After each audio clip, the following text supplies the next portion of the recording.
Hello student, welcome to my channel. मैं लेके आई हूँ कक्षा 12 का म्यूजिक का पेपर यानी संगीत हिंदुस्तानी गायन। तो देख लेते हैं आज इसके एमसीक्यू।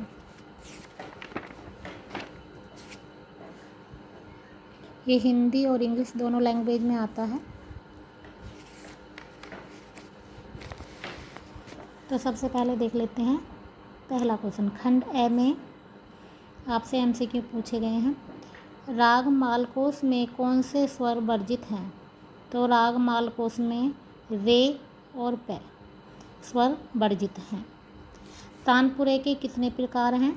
तो पूछा गया पुरुष तानपुरा, स्त्री तानपुरा, स्त्री और पुरुष तानपुरा, केवल तार सप्तक के स्वरों का तानपुरा। तो यहाँ पर सही आंसर हो जाएगा स्त्री और पुरुष तानपुरा। राग भैरव में कौन से स्वर कोमल होते हैं? तो इसका आंसर हो जाएगा सी, रे और ध। सही कथन को चुनिए। यहाँ पर सही कथन बताने हैं। पहला कथन है संगीत पारिजात में 122 रागों का वर्णन है। तो ये गलत है क्योंकि संगीत पारिजात में 125 रागों का वर्णन है। सेकंड कथन है राग भैरव में रे और पे स्वर वर्जित हैं। तो यह कथन सही है। रूपक ताल में 7 मात्राएं होती हैं। ये कथन भी सही है। षड्ज ग्राम की 6 मूर्छनाएं होती हैं। तो ये गलत है। तो यहाँ पर आंसर हो जाएगा ए। सेकंड और थर्ड सही है। सही कथन चुनने को कहा था।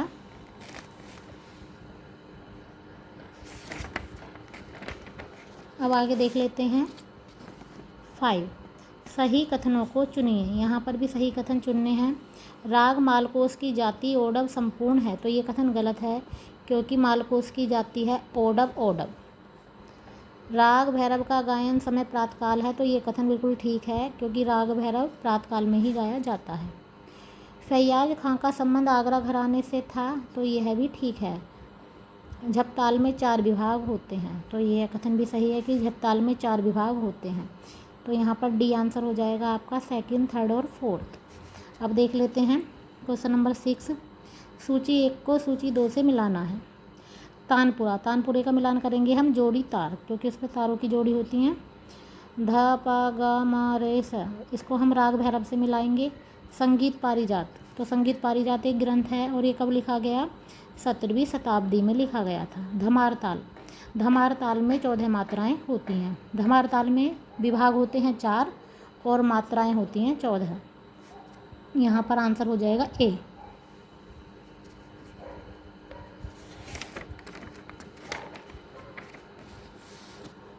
अब हम देख लेते हैं क्वेश्चन नंबर 7।